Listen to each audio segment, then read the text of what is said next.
Google Chrome gives you the ability to open multiple tabs in the same window. This allows you and your students to move between multiple websites or documents very easily. The downside, however, is, especially in a distance learning environment, it's easy to become overwhelmed by the amount of tabs a common day online requires. This can lead to assignments left incomplete or information in tabs being lost.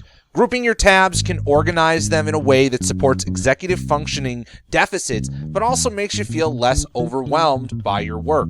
To create a group, right-click on an existing tab and click Add Tab to New Group from the drop-down menu.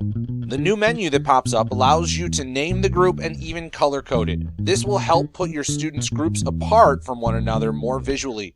To add another tab to this group, just right-click on the tab that you'd like to organize. Now, when you click on Add Tab to Group, you can either create a new group or add the tab to an existing group.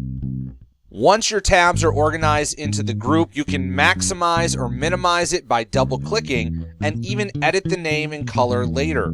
Instead of adding an existing tab, you can also click on New Tab in Group from that drop-down menu. From here, you and your students can add a URL, search for information, or click on a pre-existing bookmark.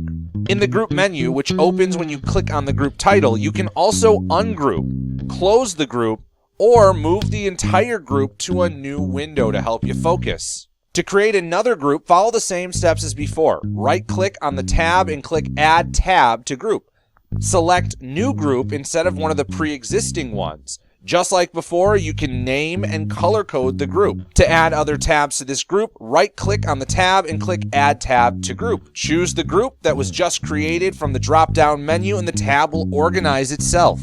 You can minimize or maximize the group by double-clicking on it. You can also change the name, color, and access all other menu options. If all of the tabs are organized into groups, one group will always remain open, so not all of the tabs will be shrunk down into categories.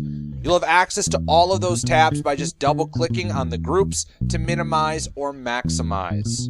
All groups can be renamed and recolored to fit your students' organizational needs. You and your students always have access to the full menu of group tab options. You and your students can always delete tabs from the group or even ungroup the groups into their individual tabs. Moving the groups into a new window can help you and your students focus on one of the groups or tasks at a time. Google Chrome's new tab groups can be used to organize you or your students' work in any way you'd like. These groups can be based on classes, tasks that require multiple media outlets, or as part of their daily tasks.